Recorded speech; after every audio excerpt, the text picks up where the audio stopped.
অনেক দিন ধরেই এই ক্যাফেটাতে যাবো করে আর যাওয়াই হচ্ছিল না। ফাইনালি সেদিন সময়ও হলো আর পারফেক্ট টাইমে গিয়ে পৌঁছেছিলাম আমরা রোস্টারি কফি হাউস।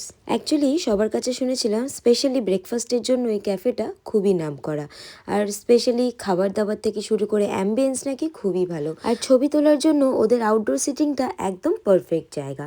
এই ক্যাফেটা রয়েছে ক্যালকাটা সাউথ ইন্ডিয়া ক্লাবের গ্রাউন্ড ফ্লোরে মেনলি বলতে পারো। যাওয়ার সাথে সাথেই তোমরা প্রথমেই অর্ডার করে তারপরে তোমাদের নিজস্ব কাজ যেমন ফটো তোলা বাদবাকি আর যা থাকবে সেইগুলো করো, কারণ অর্ডার করার সময় ওরা বলে দেয় খাবার আসতে কিন্তু 15 থেকে 20 মিনিট টাইম লাগবে, আর সেই 15-20 মিনিটটা আধ ঘন্টা ক্রস করে যায় কখন বুঝতে পারবে না। ওখানে মেনলি সবাই ব্রেকফাস্টের জন্যই যায়।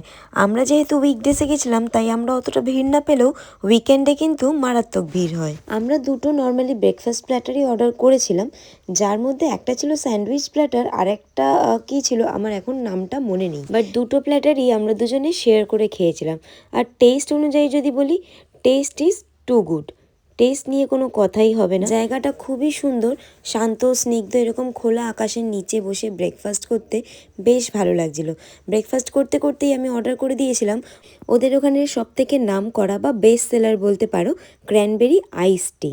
যদিও তখন হালকা হালকা ঠান্ডা ছিল, বাট আমি ওদের স্পেশাল আইটেমটা ট্রাই করার জন্যই ক্র্যানবেরি টিটা অর্ডার করেছিলাম। আমি যদিও কোল্ড কফি লাভার নই, আমি হট কফি খেতেই পছন্দ করি, বাট তাও ক্র্যানবেরি কফিটা একবার টেস্ট করতেই হতো। টেস্ট করার পর বুঝতেই পারলাম না বেস্ট সেলার এটা কেন।